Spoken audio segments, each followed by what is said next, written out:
Hi hello வணக்கம். இது உங்கள் சிவி ஜோன். சொல்லணும் எப்படி இருக்கீங்க? இப்போ தான் வந்துட்டு மார்னிங் எல்லோரும் எந்திரிச்சாங்க.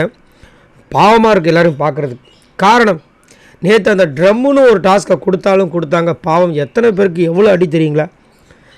மஞ்சரிக்கு ஒரு பக்கம் கழுத்தில் சரியான அடி, நம்ம அருணுக்கு சரியான அடி தாடையில்.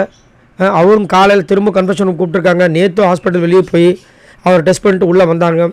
விஜய் விஷாலுக்கு செம்ம அடி, எம்ஆர்எஸ்கெல்லாம் எடுத்து மூஞ்சலை வீங்கி போய் திரும்ப உள்ளே வந்தார். வந்து இப்போ எந்திரிக்கிறாரு, முடியல பாவம்.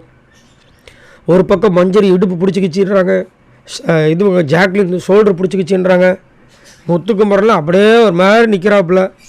ரயானுக்கெலாம் ரயான் வெளியே சொல்ல மாட்டார், அப்படியே ஒரு மாதிரி போதையாக நிற்கிற மாதிரி நிற்கிறார். பாவமாக இருக்குது எல்லோரும் பார்க்குறதுக்கு. ஏன்னா நேற்று அந்தளவுக்கு டஃப்பு. தீபக் மட்டும் அந்த பக்கம் சுற்றிட்டு இருக்காரு. சௌந்தர்யாவும் முடியாமல் கேட்குறாங்க, என்னங்கண்ணா அப்படின்னு. எனக்கும் முடியலம்மா, இந்த மாதிரி ஏதாவது பண்ணால் தான் கொஞ்சம் நல்லாயிருக்கும், அதனால தான் பண்ணுறேன்றாரு. ரொம்ப பாவமாக இருக்குது. பவித்ராலும் ஒரு பக்கம் சைங்கன் ஆகிட்டாங்க.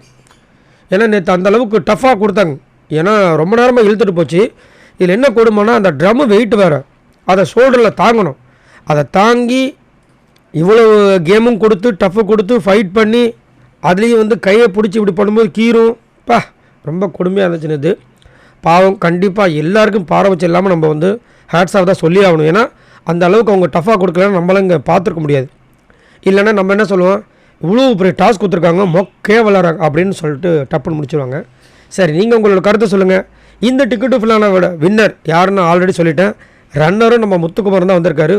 ஃபஸ்ட்டு நம்ம ரயான் வந்திருக்காப்புல. ஸோ 2 பேருக்கும் ஒரு வாழ்த்தை சொல்லிட்டு உங்கள் எல்லாருக்கும் குட் மார்னிங் சொல்கிறேன். பாய் நண்பர்களே.